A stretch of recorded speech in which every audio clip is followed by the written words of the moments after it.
detectives in your day and now detectives today, are they wearing body cameras or no that you know of?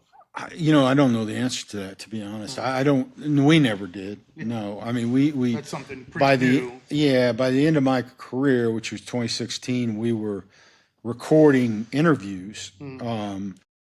on murders, but with not just suspects, but witnesses and things too, which actually worked out to our favor. I mean, I think there was a lot of people who thought, aha, we're going to show that all, these detectives are doing all this nefarious shit. But it didn't work out that way. It just showed mostly that this is how it goes down. It worked to our favor for the most part. I mean, but body cameras had not come along yet at all, even for patrolmen. Now, I don't know whether detectives are wearing them now. I don't think so, but I'm the wrong person to say that definitively. Yeah. Chris? Interesting. I hadn't thought about that. Yeah. I, Mm. I mean, it's just another thing, All right. right? It's not like, I think it does get a lot of coppers jammed up over things that irritate me, like using bad language, you know what I Yeah. mean?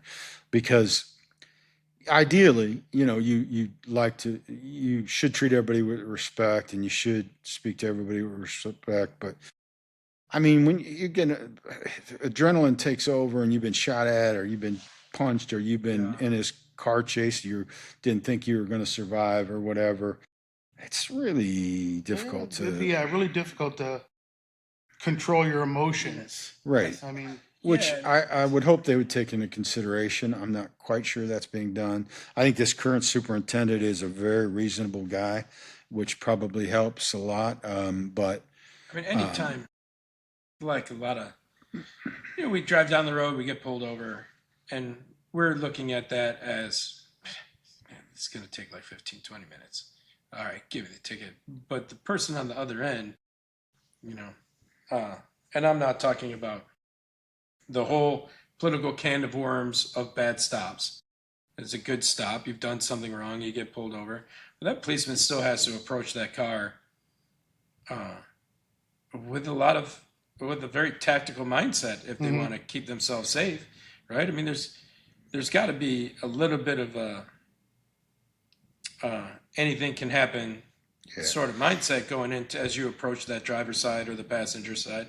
And I mean, I know in the city, what's a little disturbing to me, having uh, spent so much time with you and other policemen, uh, is when I get pulled over, and I usually get pulled over a lot. I get pulled over, and there's one policeman approaching me on the driver's side. I'm like, this guy's. I mean, I'm a law. Well, I'm getting pulled over. I wouldn't insult yeah, anybody by saying I was a law-abiding citizen at that point, but he's not in a tactically strong position. His life is at risk. If I was a career criminal, he's not in a good situation, and I think a lot of people, a lot of higher ups, either choose to ignore that and as citizens, it's like, got to remember, man, that guy walking towards a car, just again, not talking about the whole political can of worms there, uh, but he's, he wants to go home at night, and yeah. he's got to approach you with a certain amount of trepidation or concern, right? So, Yeah, you don't know what you don't know. The job is to go home. That's job number one. And you just never know what everything is. like That's why being a patrolman is the most dangerous job in I the see department. those. I see those. Those. How many times have you seen it on the news where those state troopers pull a car over on the expressway, man, and you know Yep. they got some white power dude in there with a machine gun. Yeah, You yeah. know, Well, it's always fascinating. I mean, you were a patrolman. Did they always teach you put your fingerprints on the back of the car? Yeah, And did you notice that you still do it or think about it when you go yeah, to another vehicle? You're like, yeah, yeah, is that because why you're always touching my car? yeah, exactly right, exactly, all over, right? Uh, but yeah, that is a thing because we learn the lessons the hard way. You know what I mean? The it used to be the car cameras that the state troopers and the rural coppers had, and you saw some painful lessons there from bad stops and that. So that's when that kind of started. Guys out there, I always have a lot of respect for these guys. I mean, to me, that's scarier than working on the west side chasing some guy into a building with a gun, is stopping somebody 40 minutes from help being there out in the middle of rural nowhere.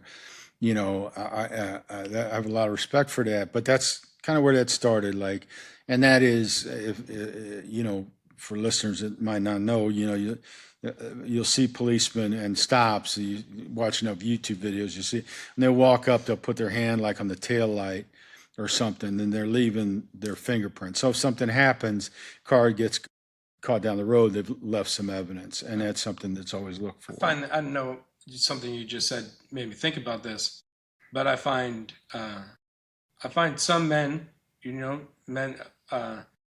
a lot of combat veterans, some policemen will not always, how do I say this, have a humility and won't necessarily talk about some of the things that they've been through, particularly where an extreme amount of valor has been involved. So I don't know if you know this about Mike, but Mike has been awarded the city's highest award of valor for an incident he was involved in, which I think should be noted from time to time, because it's a pretty tremendous thing. Sometimes surviving is the award, you know. Yeah. But I appreciate it. Thank you. Yeah. Something good to know that you got the highest award. I mean, Yeah, well, the highest award is actually from the city, is the Lambert Tree or the Carter Harrison Award, but the Award of Valor is the highest, like, annual award. I don't know how that works actually, but yeah, I'm proud to have it. I mean, I think that it's not the awards are not something that mean a lot to people that are out there really working. And I think this is true in the military. I hear this a lot too, right? I mean, yeah, I mean, you would only really wear your awards during inspections or parades, or depending on what it is. Not really parades. You know, when you're in your Class A's, I don't know if they still call them Class A's or Class B's anymore. It's been a while since I've been out, but yeah, that's when you do it. The only one I know, if you're Congressional Medal of Honor, that's the only one where I know even a general would have to salute you for that one. You can wear it, I think, at functions. I think, I'm not sure, because I've never gotten one of those, but we're pretty. I mean, I would say we're proud of people. I mean, I know people that have Purple Hearts, and you would never know it. They would never say anything else. You just sitting there BSing and saying, "Yeah, I got a Purple Heart." Yeah. You know, for shrapnel and stuff like that. And I was like, oh, okay. yeah, I mean, I think there's a kind of a combination of like, because you feel like you do so much good stuff that never really gets recognized. And then sometimes it's just the way things work out that you do get awards. And I think there's a couple of things there. One, if it almost feels like bad luck if you start kind of celebrating your own kind of stuff. Yeah. And also, it's not the reason that most people are doing it out there. Now, through some work on myself and time, you know, I'm proud to have those awards, but it's not something that, you know, it's like it is what it is. Part of that is, I think, because the years I went through those big award ceremonies, that meant a lot to my parents, which is great, and but I was going through it with Jimmy Mullen, and Jimmy Mullen, still with us, great guy, but he got shot in the neck and was paralyzed from the neck down. And I mean, I was 20, getting close to 30 years ago, and well, maybe 30 years this year, actually. Yeah. And you know, I have every respect for Jim. He's a great guy, and for people that say I would never want to survive that and be, you know, I don't know, you got to be in those shoes. He's been able to see his daughter grow up, graduate from college. I think she got married. He's been present for all that. So there's a lot to that. He's just a really good man. But going through those ceremonies, standing beside him, it always felt like, yeah, I'm not sure I should be here. You know what I mean? Like this guy really paid a price. You know what I mean? So, so I just was like, but I appreciate you bringing it up. I am proud of it, and I'm never, afraid to talk about it. I don't think we've ever talked about it really in the podcast, but it's just I think one of those things being a West Side Copper that can happen at any time, and there was a combination of luck, being in the right or wrong place, depending on how you look at it, and Took a real bad guy off the street, that's for sure. yeah, and so yeah, that's the way that is. I mean, I think it's one of those unspoken things among us. I bet this is true in the military. Like you kind of know internally with the other guys that you respect, and but it's not something we sit around a bar and talk about ever. Yeah. Not one time. You know what I mean? It's just so That's for the bartender to tell. He might seem like a real fucking asshole, but did you know? right. Sorry for the French. That's all right. Don't worry. Yeah. It's called the Coffee and Bullshit Show. Isn't Yeah, it? yeah. Well, yeah, not so coffee and bullshit. I don't know. I'm still working on the name. I tried to figure out something. Speaking of which, can I get some more of this Yeah, fantastic still coffee? going. Thank you. So, Excuse me, folks. How long have you been roasting coffee? How did you come to roast coffee? I mean, I know you guys in the military really love your coffee. Yeah, we do love our coffee. And then a little over 10 years ago, my brother was roasting some coffee at his house, and pretty much was like, your coffee is okay. It doesn't taste that great, and you just kind of make your own. And I talked to my buddy Brian, and we started going to a show and figure out how to do some coffee, and started playing with recipes, and then we started handing out samples, and then we got to doing, people were like, hey, can I buy some of this? And we're like, yeah, I guess, and then it slowly became a business, and we started a business called Gun Barrel Coffee that his dad had told us a story about him in Vietnam making coffee, so Gun Barrel Coffee. That's what's So up. yeah, Brian's dad was a great guy. He's funny. I mean, he passed away. Oh gosh, 10 years ago, I think he passed away from Agent Orange. I think it's been that long. Yeah. Just Brian's dad was just always a really super nice guy. Great cook. I used to go over there I knew like certain days that there'd be certain types of food there, so I'd go over their house. On those days? On those days, yeah. Sunday was usually pizza night, so I do know that. Yeah. I remember that.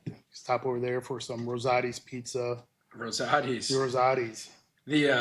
It's interesting because I mean I see the setup that you have here, and I think I live in a very ethnically diverse neighborhood in the city, and there's a couple of Ethiopian stores by my house that sell green beans, and I was in there one day buying their roasted beans, and the shop owner who I had become friendly with said, hey, I have these, and it looks like a skillet with holes in it, and I bought that, and I started taking unroasted beans home and doing it over the flame on my grill, and just that trial and error was extensive, a lot more error than it's a real nuanced thing. I had no idea until I started trying doing it myself. And then you have to learn where the temperature is. You have to learn where you start hearing the cracks and the color you want and all this stuff. And you're just like, I mean, it's a science. Yeah. It's really, you're sitting there looking like, all right, I just heard first crack. All right, I'm going to turn off the heat because this flavor here is really good at this time. Second crack comes on. All right, I'm waiting for the second crack, then I'll turn it off or pull it off the heat, Right. then cool it down. Or wait till the second crack's done with, and you got yourself a really dark roast. And so, I mean, depending on what I'm roasting, sometimes it's even though it's these roasters here are kind of set and forget, you still kind of pay attention to it and listen to what you want it to be. I mean, the machines here have been modified and played with, trying to do different things. The manufacturer wouldn't recognize it.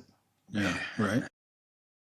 But we've had the machines so long, they've been worked on, and I've fixed almost everything on them. Yeah. So, you be kind of come everything in one, it's especially when we used to do a lot of shows at the flea markets and conventions and stuff like that. I mean, we were slinging coffee, there'd be people sitting around us, and they would hear us so much like, hey, free sample of coffee, come try a free sample. Even they would be saying it sometimes. You're like, try the world's best coffee, and people are like, this is the world's best, and Brian would be like, the goodest. And, he'd be like, oh, free beer. Yeah, right. And people are like, beer? Well, maybe for the next customer, not for you. Yeah. Right. And there was Free times beer where we wine. would, bring a little, some of these shows, like, hey, you want a sample? Also a free sample of whiskey in the coffee. They'd be like, really? I'm like, we pull out the bottle, pour a little in, we have some. Yeah. Kind of break it up. I mean, especially when we used to do the shows in the wintertime outside in the cold. Oh, we would bring a little something extra to keep us warm. Yeah, right. Especially if we didn't have to drive very far. We just go to the hotel room. Man, you make really good coffee. I everybody that I've shared it with has been really just very impressed, and I got some hardcore coffee drinkers in my life. You know what I mean? So, because it's one thing to make these cool looking bags, and that would sell to a degree, but ultimately, coffee drinkers are pretty finicky, right? I mean, you got to put out a product. I mean, because everybody kind of has a taste. I mean, like Starbucks and the other big corporation ones, most time it tastes burnt or something, or it's really weak. I just wanted coffee to taste like coffee. If I don't want to put anything in it, it just tastes smooth. That's what I want. I don't want harshness. I want smooth coffee. So that's what we roast here. And even our dark blends are smooth. Yeah. It's more flavor than it is harsh. Yeah, I mean, Acidic. it's very good. I'm not a huge coffee drinker myself. I drink a lot of green tea, but I love it with a cigar, and They go hand in hand, don't they? yeah, they do. And A little rum. like this, I'm also super sensitive to caffeine, so I'm like, this is kind of flying, but this is fantastic. It just tastes great. Not surprisingly, as a recovering drug addict, I really like caffeine a lot. A lot. You know what? You see that for a lot of people that in recovery, right? I mean, I still remember I can't remember what it was. It was either in high school or something like that, and they had like, some drug program or something, and they had these panel up there. But I think all of them all had coffee up there. Coffee and cigarettes, that used to be the thing, right? Yeah. And, I laugh because it's like you look at coffee is one of those, you look at almost every culture, everywhere I've traveled quite a bit, and coffee, everywhere, coffee. Even places that used to be big on tea is now switching over to coffee, right? Yeah. I mean, England, they would snob at coffee, but now, they're drinking coffee. Even in Japan, China, it's coffee. They'll still drink tea, but they'll have coffee there. Yeah, I mean, I'm seeing more and more stuff come out about the benefits of a couple cups of coffee a day. But I like it. Oddly enough, Just like this, straight. just in San Antonio, and every coffee shop I went to served Greek coffee. They were calling it something else, but it's Greek coffee. But I was in these coffee shops, and it was awesome, man. It was awesome. Like, I probably drank like 3 or 4 cups a day. Yeah. I mean, whenever we go someplace, whatever it is, and there's a coffee shop or someplace I go in there and try them. Yeah. Yeah.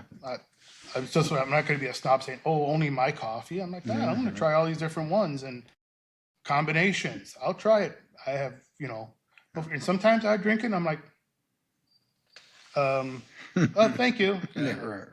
Dump it. Yeah. I can't remember. We were someplace, some coffee convention when we first began, and we were trying out these different coffees, and we were like, "Holy crap, that tastes like crap." It's like, oh, it's so harsh. I mean, these guys are selling tons of it. I'm like, how the hell? Same with beer and whiskey. Sometimes you take a taste of something, you're like, Right. That beer, whiskey. I mean, I know there's people that like Scotch, and that's kind of a. I guess not everybody likes Scotch. I'm not big on Scotch either, but yeah, I can't remember. There was one that I liked, but I couldn't remember what it is. It was such a long time ago. It's interesting. A lot of the coppers, especially the old timers, when I made detective, everybody drank coffee. I did not, because of the strong reaction I got to caffeine. But I've kind of, it's been an acquired taste over years for me, but I drink it more for enjoyment, not like walking around to keep myself awake.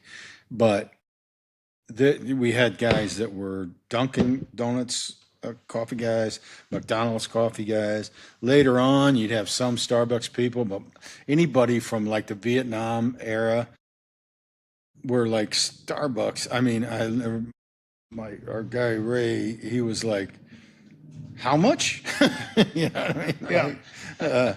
But it's weird how that everybody has their kind of taste. You know what I mean? Yep. Very few people like the coffee made in the office, but they drink it I anyway. think a lot of people find this shocking, but I like lattes. I do. Yeah. Nothing I'm wrong down with with a good that. latte, man. Every once in a while, I'd like a good latte too, just to try it out.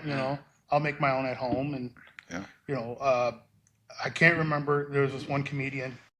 He was like, "Yeah, I was at a Starbucks one time," and he goes, "I like a large coffee. Oh, you want a whatever grande, venti, whatever those Italian names they try to put with it, which is ridiculous." And he's like, "Okay, well, what's your name's like? All you gotta do is turn around, pour it, turn back around, and hand me the cup. That's it. I don't need. I shouldn't have to wait for a large black cup of coffee." Right. And that's I don't think so. You have to either.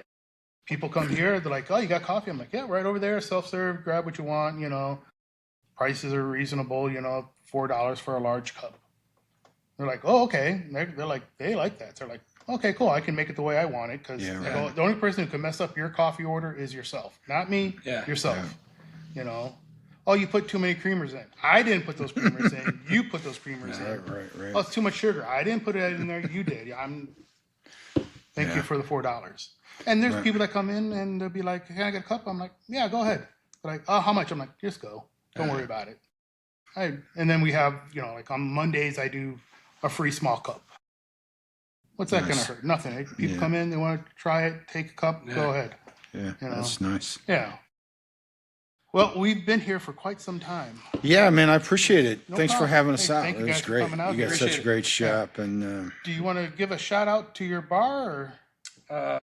Bar on Milwaukee Avenue in Chicago, Logan Square, called the Welcome Back Lounge. Come by anytime. Free hot dogs at midnight. it's a great Only bar. at midnight? Only at midnight. Yeah. We actually only serve. We don't actually serve hot dogs. We just give away hot dogs at midnight, which people are perplexed by. They're like, "Come in, can I get a hot dog?" It's like, yeah. Welcome Back Lounge Stay till midnight. it's a great bar with a great outdoor patio. They don't have a healthy thing on the menu, not one, but everything on the menu is fantastic. Do they have Italian beef? No, No. but we have I'd say we got the best fried chicken sandwich in the city, and our burgers up there. Yeah, it's ironic, right? Like, I've had a heart attack, quintuple bypass, like 5 stents, and I'm more strokes than I've had fingers. And the food there is. You're not going to find a salad on our menu. we have shredded lettuce that we can put on your burger, but Beer's cold and the company's great. So yeah, it's cocktails are great. good. Food's awesome. Take a lot of pride in what we do, and we like to joke that we're the 4th friendliest bar in America. Huh? Not And, first. and number one in Chicago. Not first, second, or third. We're the fourth. That way there's no pressure on us. No, right. Come Nobody by, can dispute the claim. good stories, good people. Great environment. For your bar, do you notice what type of people come in? Just We probably have the most diverse group of people that I've ever seen. I mean, I've been in the bar business I got my first restaurant job in 1986 at Hackney's and Milwaukee Avenue out in Wheeling. And I've worked on and off my whole life, and I think we have probably the most diverse group of people that I've ever seen. Age group, Right. I It's mean, a very diverse neighborhood, Yeah. first of all. And second of all, I mean, you just are so welcoming to anybody that wants to come in. It's funny that he wanted it. It was his dream to own a sports bar. He's born in New York. He's a Yankees fan. They have a sports bar, and they have sports on. You can always watch a game you can there. always watch a game. But it's often nobody's interested in the games at all. It's not really sports. It's kind of Keep trying to turn us into a football bar, and it's funny because it's such a struggle, and we especially in the beginning part of the season we have this outdoor area for you want to watch a Bears game. I can't think of a better place to watch it than sitting outside during the fall. yeah. And people are like, see, I'm trying to find a big group of guys that will come in and just have a great time watching football out there. But it's funny because as a small business owner, sometimes the way that we envision our dream is not the way the dream turns out, if that makes sense. Yeah. And being able to kind of roll with the punches, like my first cocktail list at that bar was a dismal failure. And I laugh about it because I put all these 1970s, early 80s cocktails on. We did high quality, made with great ingredients. But the kids coming in the bar had no idea what an Alabama Slammer was. They're like, "What's a Singapore slang? I've never heard of that." yeah. I mean, I think one of the great things about it is that it is, in a lot of ways, it's kind of a comfortable place for younger people to come. You have DJs late night on the weekends. You have that great outdoor space. Got an old small school bus in the back. They've turned into a bar in the back. Oh. And Chris, you can also always find Chris in the bartending in there. But it's got a nod to the old school a lot, like old school tavern. And a great story to articulate that real quick is like every bar in the city of Chicago, they got video cameras everywhere, right? That's the new normal.